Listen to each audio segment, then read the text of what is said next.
មួយគេឲ្យយើងដាក់កន្សោមជាផកុនកតាអញ្ចឹងនៅក្នុងការដាក់កន្សោមជាផកុនកតាមានច្រើនរបៀបក្នុងការដាក់អញ្ចឹងនៅក្នុងនេះគឺយើងនឹងធ្វើការដាក់វាតាមវិធីប្របាយទូកតាអញ្ចឹងទីប្របាយទូកតារៀងប្របាទដែរព្រោះថាប្របាយទូកតានេះតួកតាហើយតួទី1ទី2ទី3តួដែល 7x ហ្នឹងអាតួកតាហ្នឹងយើងព្យាយាមប្របាយតួហ្នឹងទៅជាផបោកឬមួយក៏ថាផដក2តួវិញអញ្ចឹងយើងអត់ដឹងថាទៅប្របាយម៉ានទេព្រោះវារៀងប្របាទដែរអត់ដឹងថាទៅប្របាយម៉ានហ្នឹងការដែលខ្ញុំនៅរៀនក៏អញ្ចឹងដូចគ្នាគឺខ្ញុំអត់ដឹងថាត្រូវធ្វើម៉េចទេអូខេអញ្ចឹងគឺគេមានក្បួនក្នុងការប្របាយអូខេអញ្ចឹងយើងមកមើលនេះជាទូទៅវាជាពពួកត្រីធាណាចាជាពពួកត្រីធាដែលមានទម្រង់ ax ក្រេបូកជាមួយនឹង bx បូក c មាន3តួអញ្ចឹងចាយើងព្យាយាមបំបែកវាទៅជា4តួវិញន័យថាយើងបំបែក 3x នេះ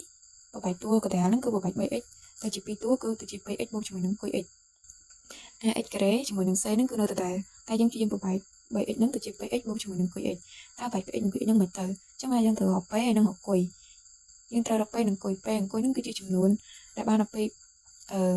ធ្វើផកបូកវាទៅស្មើជាមួយនឹង b អញ្ចឹងកន្លែងនេះយើងអាចរកបានចាយើងអាចរកថាp បូកគុយស្មើនឹង b អានោះដល់ពេល p គុណជាមួយនឹងគុយស្មើជាមួយនឹង a គុណនឹង c ដល់ពេលនោះគឺយើងអាចរក p និងរកគុយបានហើយអញ្ចឹងយើងមើលដំណោះស្រាយរបស់យើងណាកន្លែងនេះចាអញ្ចឹងបើយើងគឺ x ការ៉េបូក 7x បូក 12អញ្ចឹងកន្លែងនេះយើងកំណត់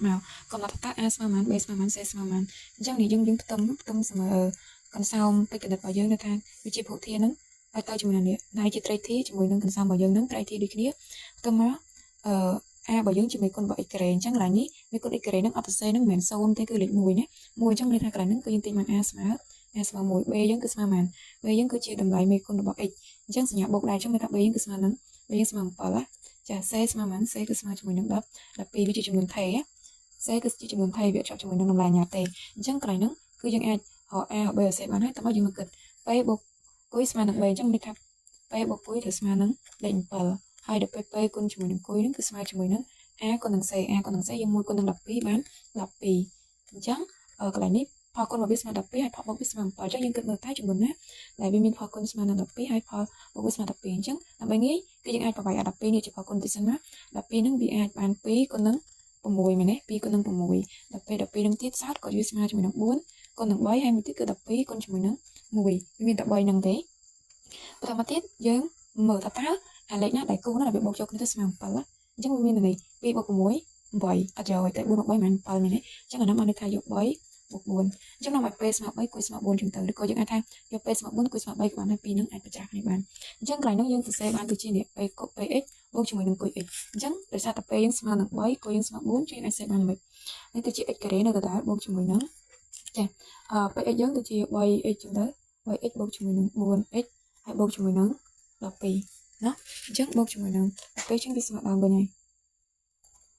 នេះកន្លែងនេះគឺស្មើនឹង 7x វិញមែនទេចាបន្ទាប់ពីបានប៉ុណ្្នឹងហើយគឺយើងគុំ2នេះហើយគុំ2នេះពីមុខនេះគឺមានអីដូចគ្នាមានអីដូចគ្នាយើងចាប់ x ជាកតាមកចឹងនៅសខាងមុខនៅស x ខាងក្រោយ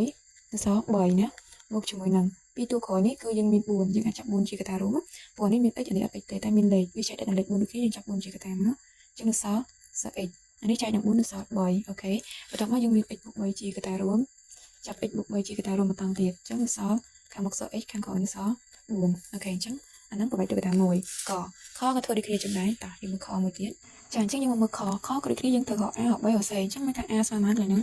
a យើងគឺស្មើ1មែនទេ1ដដែល b យើងស្មើ8 c ស្មើ15អូខេអញ្ចឹងមានថាផលបូកឬ